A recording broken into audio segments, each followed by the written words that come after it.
Education, கல்வி. இது ஆக்சுவலாக வந்து இது வரைக்கும் பார்த்தது சார் அதிலே கல்விகள் பற்றி தான் சொன்னீங்களே சார், கல்வியறிவு சொன்னீங்க, எழுத்தறிவு சொன்னீங்க. அதாவது நம்ம மக்கள் தொகை பாப்புலேஷனில் யார் யாருக்கு எவ்வளோல இருந்தது, இந்த இன்ஃப்ராஸ்ட்ரக்சர் எப்படி கொண்டு வரப்பட்டது அப்படிங்கிறத பற்றி தான் இப்போ நாம் பார்க்க போகிறோம். புரியுதுங்களா? சரி, நம்மளுடைய இந்தியாவோட கல்வி கொள்கையை யார் வந்து நிர்ணயிக்கிறாங்க நோட் பண்ணிக்கங்க. MHRD, ministry of human resource development. இவங்க தான் நம்மளுடைய கல்வி கொள்கைகள் திட்டங்களை வகுக்கிறது. யார்? இந்த MHRD தான். ஸோ ஃபஸ்ட்டு வந்து மாநில பொறுப்பில் இருந்துச்சு 1976 வரைக்கும். யார்? ஸ்டேட் லிஸ்ட்டில் இருந்துச்சு. ஸ்டேட் லிஸ்ட்டில் எஜுகேஷன் இருந்தது. அதுக்கப்புறம் வந்து படிப்படியாக என்ன பண்ணாங்கன்னா என்ன செஞ்சிட்டாங்க, கன்கரண்ட் லிஸ்ட்டில் கொண்டு வந்துட்டாங்க. அதுக்கப்புறம் என்ன பண்ணிட்டாங்க, கன்கரண்ட் லிஸ்ட்னால் மாநிலம் மற்றும் மத்திய இரண்டு அரசுகளுக்கும் பொதுவான இதில் கொண்டு வந்துட்டாங்க. ஸோ கல்விக்கான வரவு செலவுகளை யார் கவனிக்கிறது? அடுத்த கொஷின், வரவு செலவு.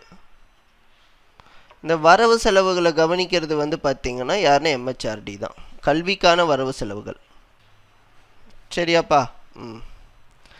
இந்தியாவோட கல்வி எப்படி இருக்குது? மொத்தம் 6 ஸ்டேஜஸாக பிரிக்கிறாங்க. இந்தியாவில் கல்விக்கான கல்வி அடிப்படைகள். ஃபஸ்ட்டு வந்து குழந்தை கல்வி,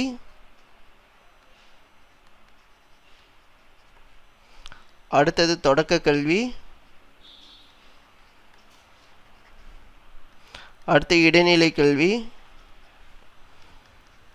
மேல்நிலை, இளங்கலை,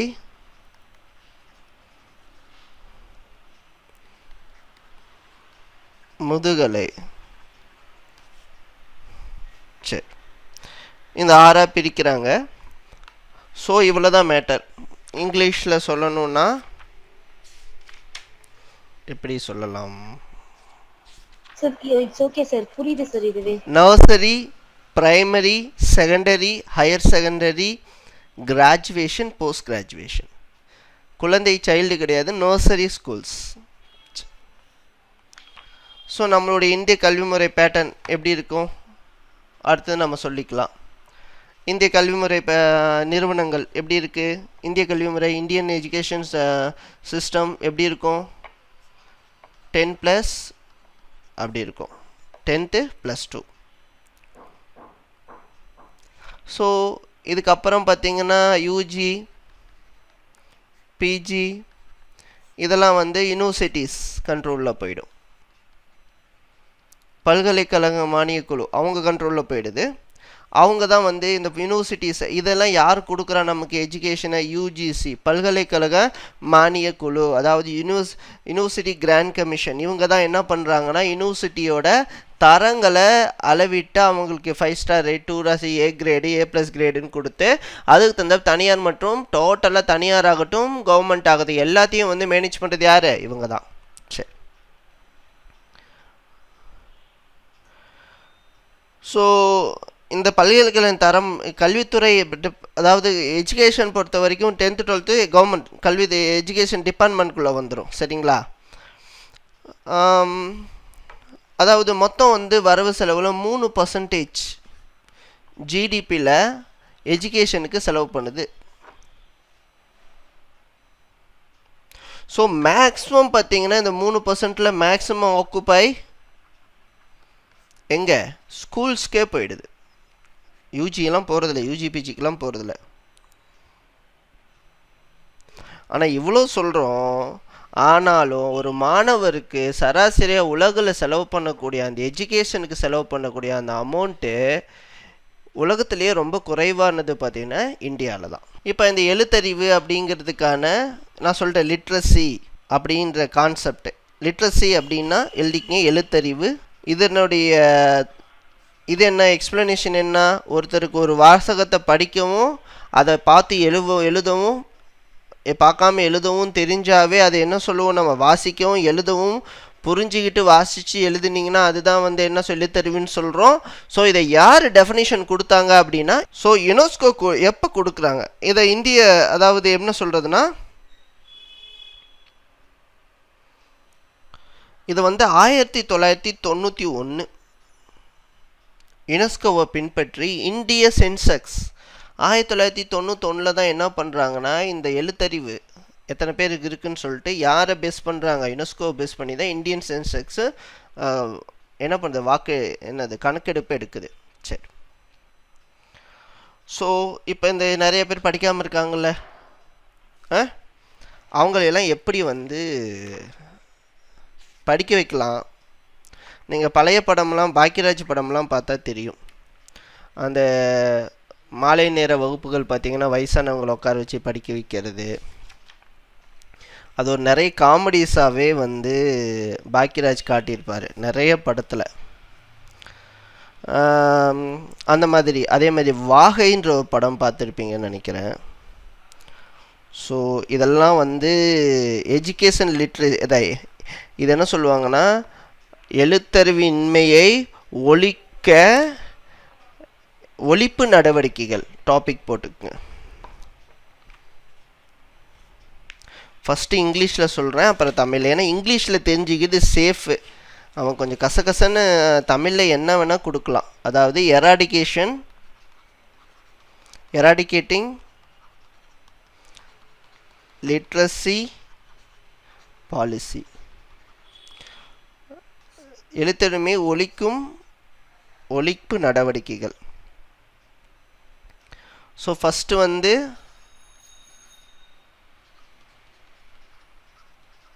national adult literacy programme. Second thing, rural adult.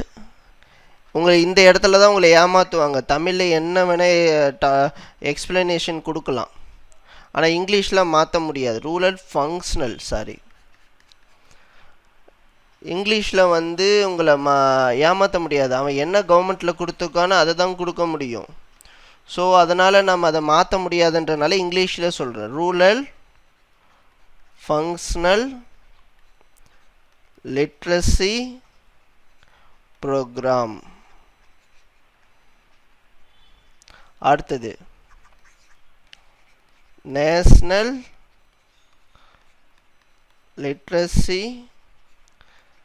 Mission.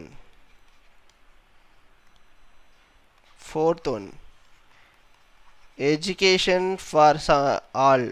இந்த வார்த்தை நம்ம அனைவருக்கும் கல்வி திட்டம். ஃபிஃப்த் ஒன் சமச்சீர்.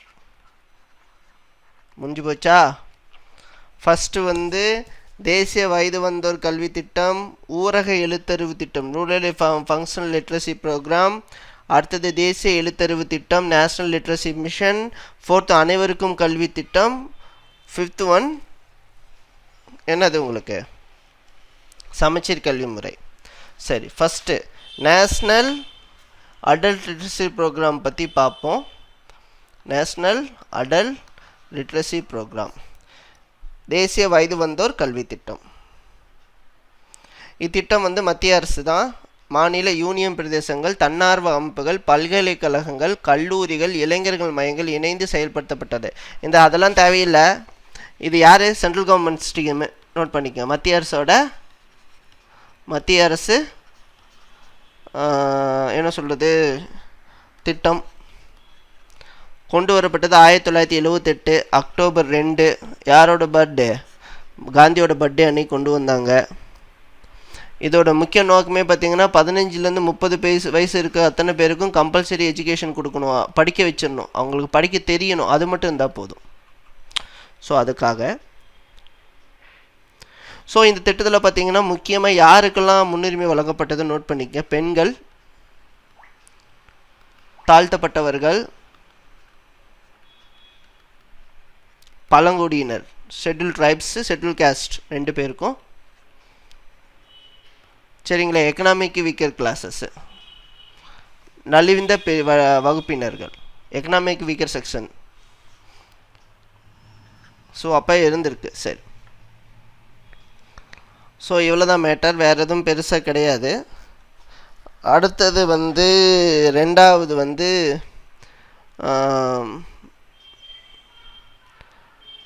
Government side. இது வந்து government side, Indian government side UNESCO ஒரு கான்செப்ட் தராங்க, அதை நோட் பண்ணிக்கோங்க. ILY சர்வதேச எழுத்தறிவு ஆண்டு 1990 நோட் பண்ணிக்கோங்க. International literacy year. ஸோ 1990 யார் இந்தியன் பிரைம் மினிஸ்டரு?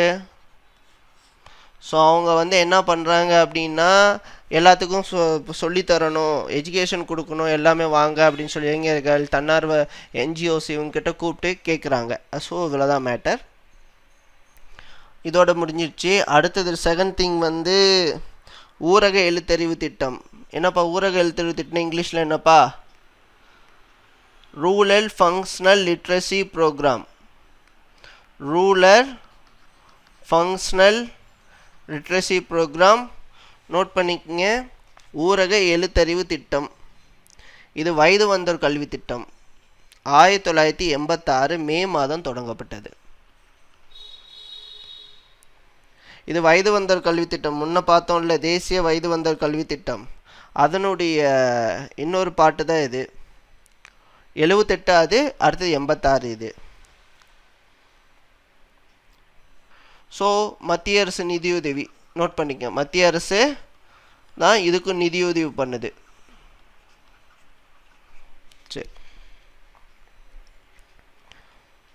இதில் வந்து யார் யார் இதில் யார் யார் பயன்படுத்தப்பட்டாங்கன்னா, காலேஜ் ஸ்டூடெண்ட்ஸ், கல்லூரி மாணவர்கள், NSS இவங்களை பயன்படுத்தி அதை வந்து அதாவது இக்கொள்கை என்னென்னா, ஒருவர் மற்றொருக்காக கற்பிப்போம் என்பதே இதனுடைய தீம் என்னது? ஒருவர் மற்றொருக்கு கற்பிப்போம்.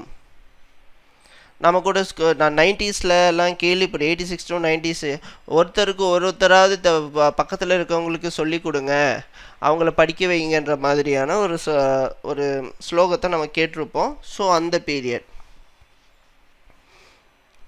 ஸோ இதன்படி பார்த்தீங்கன்னா கிட்டத்தட்ட 2 லட்சம் பேர் தன்னார் NGO அதாவது வாலண்டியர்ஸாக வந்தாங்க. ஸோ 2 லட்சம் பேர் 1986 வந்தது. அதன்படி 1990 பார்த்தீங்கன்னா 41.2 லட்சமாக அது மாறிச்சு. கற்போர் 2 லட்சம் பேர் பார்த்தீங்கன்னா தன்னார்வ தொண்டர்கள் உள்ளே வந்தாங்க. அதன் விளைவாக 4 வருஷத்தில் படிக்காதவங்க 4.1 லட்சம் பேர் படிக்க ஆரம்பிச்சிட்டாங்க.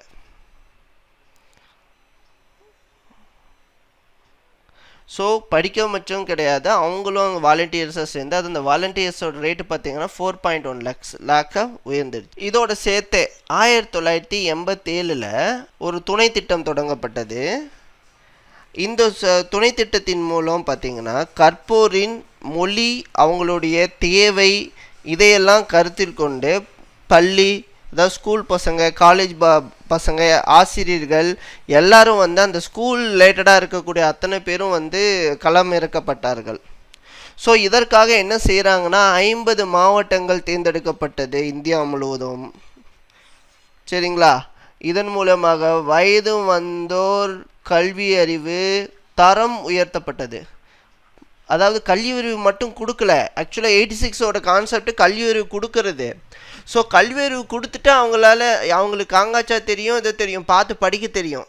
ஸோ படிக்க தெரிஞ்சிட்டா போதுமா, அது அர்த்தம் புரியறதுக்கான விஷயத்தையும் பண்ணணும்ல. ஸோ அதற்காக என்ன செய்கிறாங்கன்னா 87 வந்து அந்த ஸ்கூல்ஸ், காலேஜஸ், அந்த டீச்சர்ஸை வச்சு என்ன பண்ணுறோம், அதை வந்து அவங்களுடைய தரம் உயர்த்தப்படுது. அந்த கற்றலுடைய தரம் உயர்த்துவதற்கான வேலைகள் நடக்குது. ஸோ இந்த மாதிரி அந்த விஷயத்தை பண்ணாங்க. ஸோ இதனால் வந்து சீக்கிரம் நிறைய பேர் படிக்க ஆரம்பித்தாங்க. சரியா? அடுத்தது தேசிய எழுத்தறிவு திட்டம், நேஷ்னல் என்னப்பா தேர்டு ஒன்று, national literacy mission. National literacy ஸ்கீமா மிஷனா? ஸோ மிஷன் தேசிய எழுத்தறிவு திட்டம் இது பார்த்தீங்கன்னா 1988 மே மந்த். ஸோ இதுவும் கான்செப்ட் 15லேருந்து 35 வயசு வரைக்கும் இருக்கவங்க எத்தனை பேரையும் படிக்க வைக்கணும். ஸோ அதன்படி 1990ல் 30 மில்லியன் பேர் வந்து படித்தாங்க. 1995ல் அது 50 மில்லியனாக மாறிச்சு படித்தவங்க எழுத்தறிவு.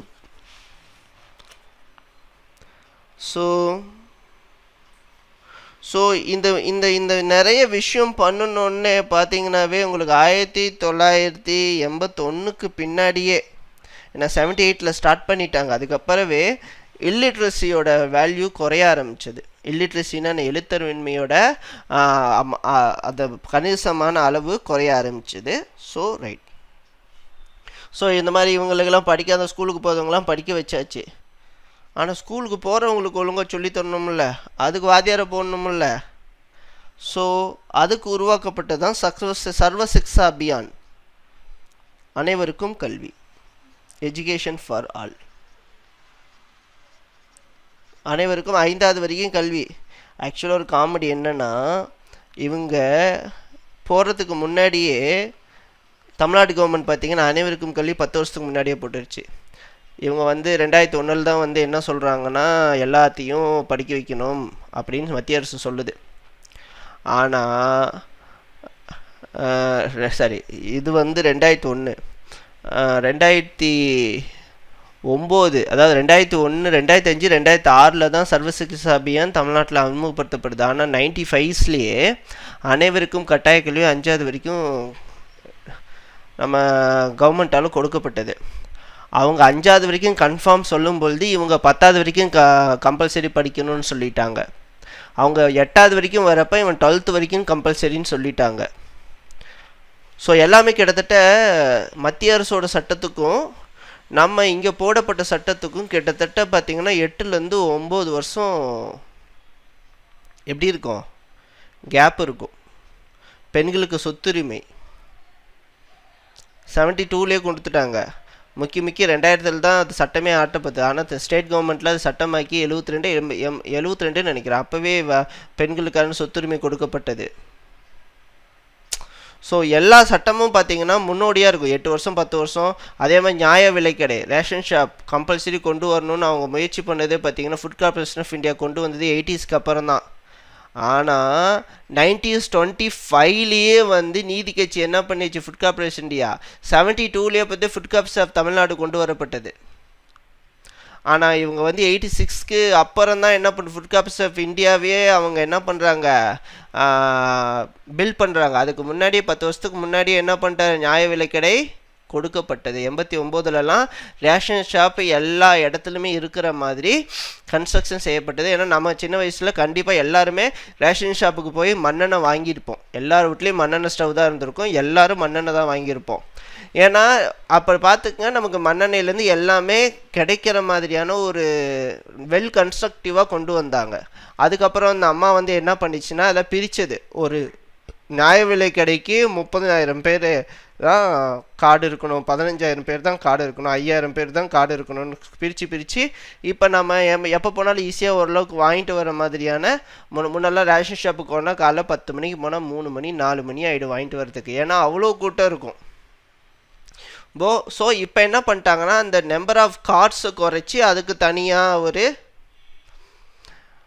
ஒரு நியாய விலைக்கடையை கன்ஸ்ட்ரக்ட் பண்ணுறாங்க. இந்த மாதிரி வெல் கன்ஸ்ட்ரக்டடு ரேஷன் ஷாப் பார்த்திங்கன்னா தமிழ்நாடு தவிர மற்ற எந்த ஸ்டேட்லேயுமே கிடையாது. இது வந்து அவங்களே சொன்னாங்க, பக்காவாக இருக்குது கன்ஸ்ட்ரக்ஷன் அப்படின்னா.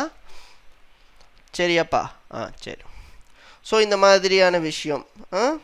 அடுத்து அனைவருக்கும் கல்வி திட்டம் 91.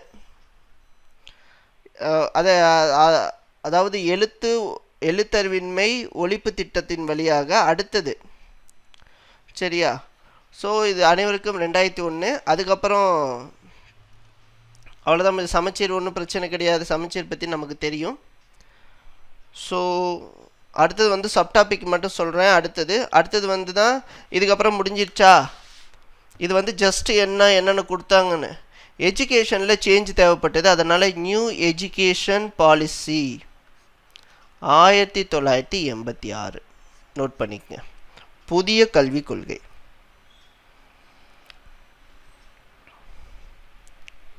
என்னப்பா, நியூ எஜுகேஷன் பாலிசி கொண்டு வரப்பட்ட ஆண்டு வந்து 1986.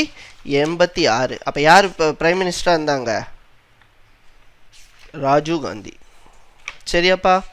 ஸோ அந்த பீரியட்லேயே கொண்டு வந்துட்டாங்க. அதனுடைய தாக்கம் தான் சமச்சீர் கல்வி. ஆக்சுவலாக 86 அவர் இறக்காமல் இருந்திருந்தானா 90s நாம் சமச்சீர் கல்வி படிச்சிருப்போம். இப்போ வரவங்க வந்து அதை விட கொஞ்சம் அட்வான்ஸாக படிச்சிருப்பாங்க. பட்டு அப்போ வந்து அவர் இறந்த பிறகு அதை அப்படியே அப்படியே போட்டு வச்சுட்டாங்க கிடப்பில். அவர் கொடுத்த அந்த விஷயத்தை எடுத்து தான் இங்கே வந்து 30% 30 இது ப்ராக்டிக்கல் 20 இன்டர்னல் இதெல்லாம் கொண்டு வந்ததா 86 கொடுக்கப்பட்ட ஒரு அஜெண்டா. அப்போ கொடுக்க வேண்டியது தான் நம்ம 2015க்கு மேலே கொடுத்தாங்க. அது புரியுதுங்களா? 86 கொடுத்துருந்தாங்கன்னா 2000 வந்து அதை விட அட்வான்ஸாக வந்திருக்கும். ஸோ அந்த மாதிரியான ஒரு கன்ஸ்ட்ரக்டிவான விஷயம் 86 கொடுத்துட்டாங்க. ஸோ இவ்வளோ தான்.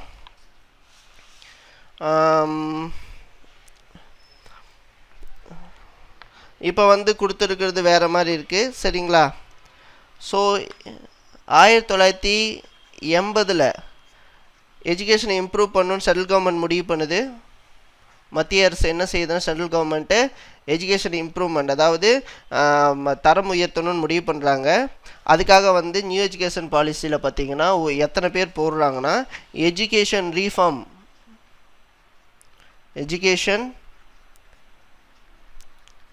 ரீஃபார்ம் கமிட்டி, அடுத்தது வந்து குவாலிட்டி எஜுகேஷனோட குவாலிட்டி இம்ப்ரூவ் பண்ணுறது, அடுத்தது நேஷ்னல் யூனிட், தமிழில் சொல்கிறேன், ஃபஸ்ட்டு இங்கிலீஷில் எழுதிக்கங்க, நேஷ்னல் யூனிட். அப்படியே நான் நியூ எஜுகேஷன் பாலிசி அதிலேருந்து அப்படியே எடுத்து கொடுக்குறேன். டிசிப்ளினரி ஆக்ஷன்,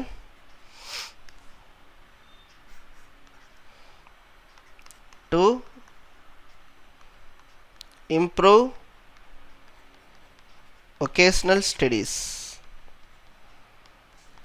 யோகா ஜென்ரேஷன் கொடுக்குறாங்க.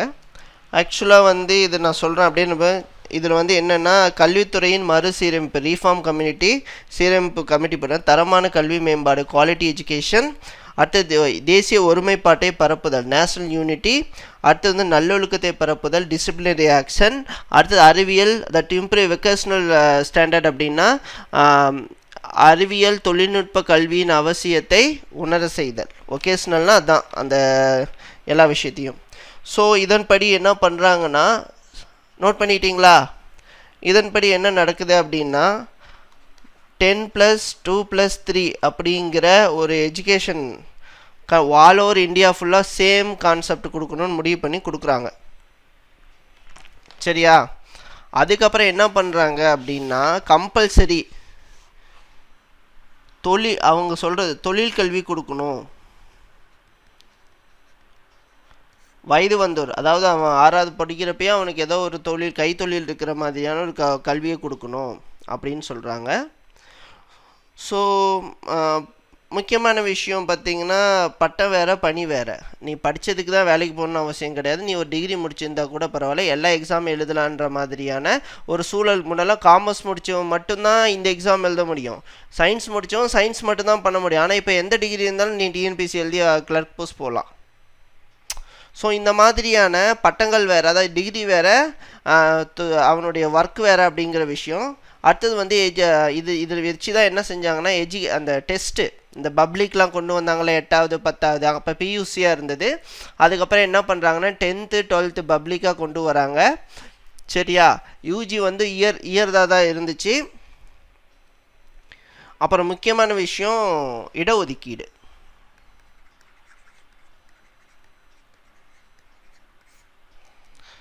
யாருக்கு? தாழ்த்தப்பட்டோர், பழங்குடி, இதர பிற்படுத்தப்பட்டோர் அனைவருக்கும் இடஒதுக்கீடு வழங்கப்பட்டது.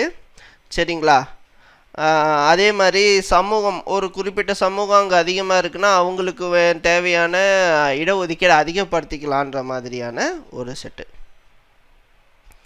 ஸோ இதுதான். அடுத்தது அப்படியே நோட் பண்ணிக்கங்க. இதுக்கப்புறம் வந்து as usual statistical GK.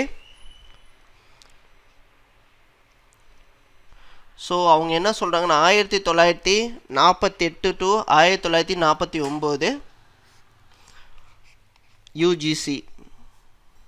UGC என்ன பரிந்துரை பண்ணுதுன்னா தாய்மொழி கல்வி.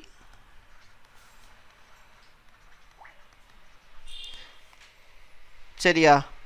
அடுத்தது வந்து 1968 10+2+3, 1986 நியூ எஜுகேஷன் பாலிசியின் படி ஆரம்ப கல்வி 1 to 5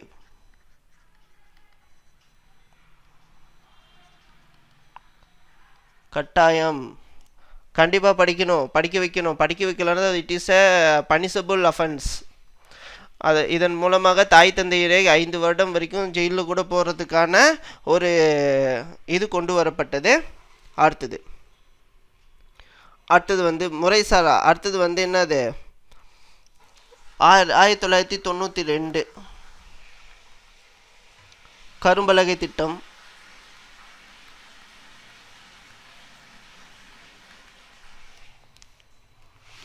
இந்த கரும்பலை திட்டகம் தான் இப்போ வந்து என்னது, அப்போல்லாம் வந்து வாயில் தான் சொல்லி கொடுத்துட்ருப்பாங்க, இல்லை மரத்தடியில் வச்சு சொல்லிட்டு எல்லா ஸ்கூல்லேயும் வந்து ஒரு போர்டு கூட இருக்காது. அப்புறம் அதுக்கப்புறம் இந்த 1986 அப்புறம் தான் வந்து அந்த நியூ எஜுகேஷன் பாலிசி படி 1992 கரும்பலை திட்டம்னு ஒன்று கொண்டு வராங்க. அதன்படி அனைத்து அரசாங்க பள்ளிகளிலும் கம்பல்சரி கரும்பலகை இருக்கணும் அப்படின்னு சொல்லிட்டு அதுக்காக என்ன பண்ணாங்க, கரும்பலைகள் கொடுக்கப்பட்டாங்க. சில இடத்துல என்ன பண்ணாங்கன்னா அந்த வர்ணத்தை எடுத்து செவுரில் பூசி அதுக்கான சாக் பீஸ் இந்த விஷயம் எல்லாமே நம்ம வந்து பண்ணி கொடுத்தாங்க. ஸோ 1991 MLL குறைந்தபட்ச கற்றல் அளவு மினிமம், அதான் குறைந்தபட்ச கற்றல். யார் வந்து இதை அறிமுகப்படுத்தினாங்க அப்படின்னா பேராசிரியர் தாவோ. நோட் பண்ணிக்கோங்க, தாவோ அப்படிங்கிற பேராசிரியர் என்ன பண்ணுறாருன்னா MLL குறைந்தபட்ச கற்றல் அளவு அப்படிங்கிற ஒரு கான்செப்ட் கொடுக்குறாங்க.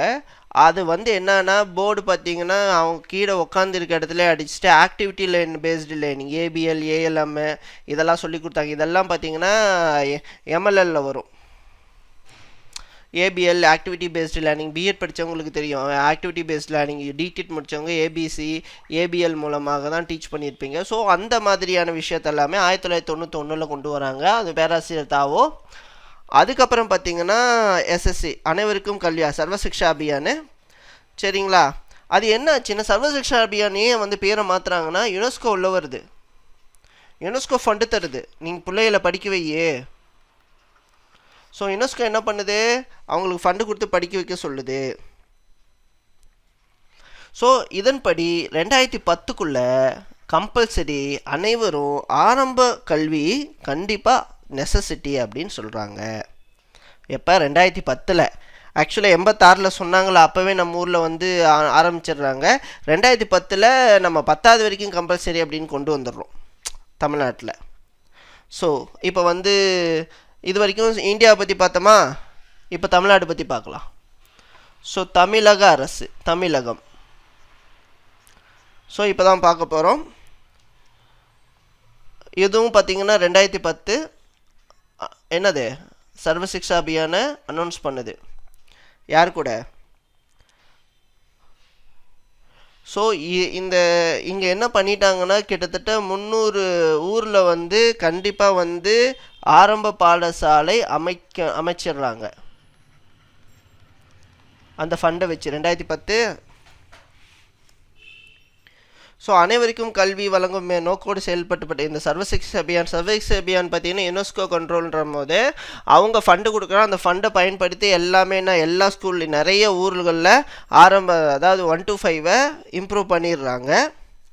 ஸோ அப்படி பண்ணிட்டு முடித்த பிறகு 2011 படி 80.33% படித்தவங்க இருக்காங்க. ஸோ ஆண்கள் 86.81%, பெண்கள் 73.86%.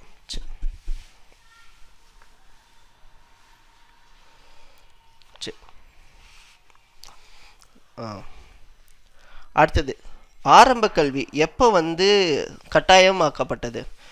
சும்மா வந்து நான் ஆரம்ப கல்வி கட்டாயம் நீ எல்லாம் படிக்கணும் அப்படின்னு சொன்னால் கேட்போமா? கேட்ப மாட்டோம். ஸோ அதுக்காக கவர்மெண்ட் என்ன பண்ணுதுன்னா 86வது சட்ட திருத்தம் அமெண்ட்மெண்ட் 86th அமெண்ட்மெண்ட் படி சட்ட திருத்தத்தின்படி எப்போ நடந்தது? 2002 அதாவது 86வது சட்ட திருத்த மசோதாவை நாடாளுமன்றம் நிறைவேற்றுது. அதன்படி இந்தியாவில் பிறக்கக்கூடிய ஒவ்வொரு குழந்தையும் கம்பல்சரி கல்வி அறிவு பெற்றிருக்க வேண்டும். ஸோ அதன்படி இந்த கல்வி அறிவு கம்பல்சரி அதாவது கல்வி அறிவு படிக்கணும். எப்படி படிப்பான்? அவன்ட்டு சாப்பாடுக்கே வழி இல்லை, அவன் எப்படி போய் படிப்பான்? ஸோ அதற்காக என்ன செய்கிறாங்கன்னா அப்படி விட்டுடலாமா? ஆனால் விட முடியாது. ஸோ அதுக்காக என்ன 2009 இலவச கல்வியை கான்செப்ட் கொண்டு வராங்க. நம்ம இந்த இலவச கல்வி சாப்பாடு எப்போ போடுறோம்? காமராஜர் பீரியட்லேயே போட்டுடுறோம். இப்போ புரியுதுங்களா? இந்த இலவச கல்வி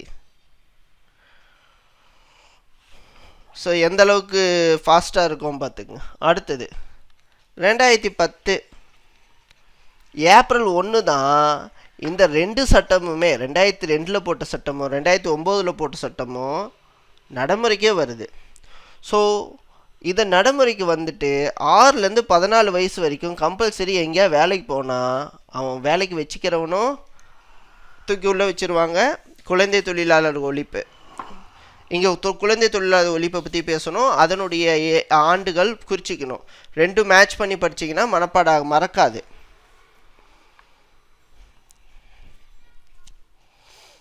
ஸோ அதுக்கப்புறம் இதை பற்றியெல்லாம் பேசுறதுக்கு 1948 டாக்டர் ராதாகிருஷ்ணன் தலைமை பல்கலைக்கழக மானியக்குழு அமைக்கப்படுது. சரி, யூஜிசி கமிஷன் அமைச்சது 1948. தலைமை யார்? ஜனாதிபதி ராதாகிருஷ்ணன், அவர் தான் doctor Radhakrishnan. 1953 doctor A Lakshmanan இடைநிலை கல்விக்குழு. நோட் பண்ணிக்கங்க, இடைநிலை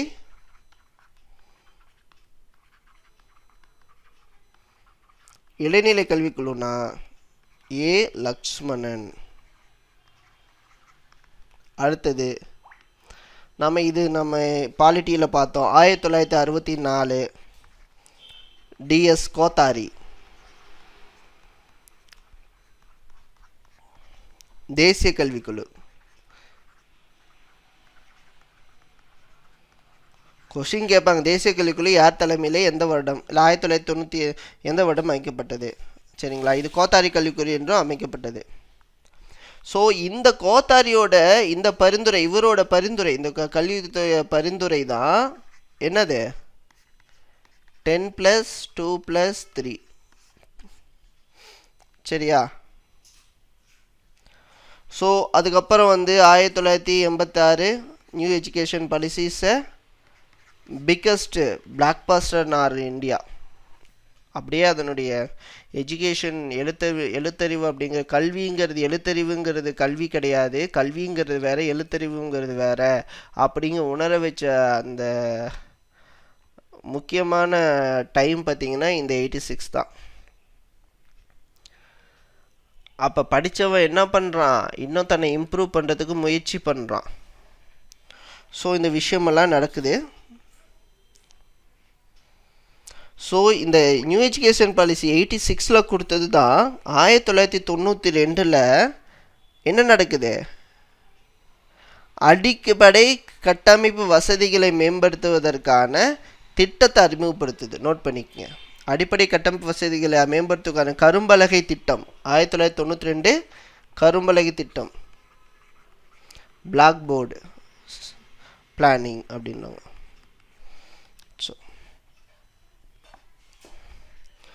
ஸோ முடிஞ்சிருச்சு.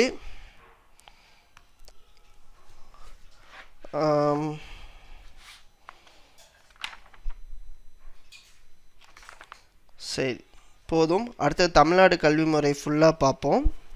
அதான் இதோடு சேர்த்து கண்டினியூஸாக நைட்டு கிளாஸ் எடுத்து நான் போஸ்ட் பண்ணி விட்டுறேன். இது முடிஞ்சிடும். சரியாப்பா? உங்களுக்கு இதோட கண்டினியூஸாக நைட்டு கிளாஸ் எடுத்து இதோடு அட்டாச் பண்ணி அனுப்பி விட்டுறேன். ஓகேவா?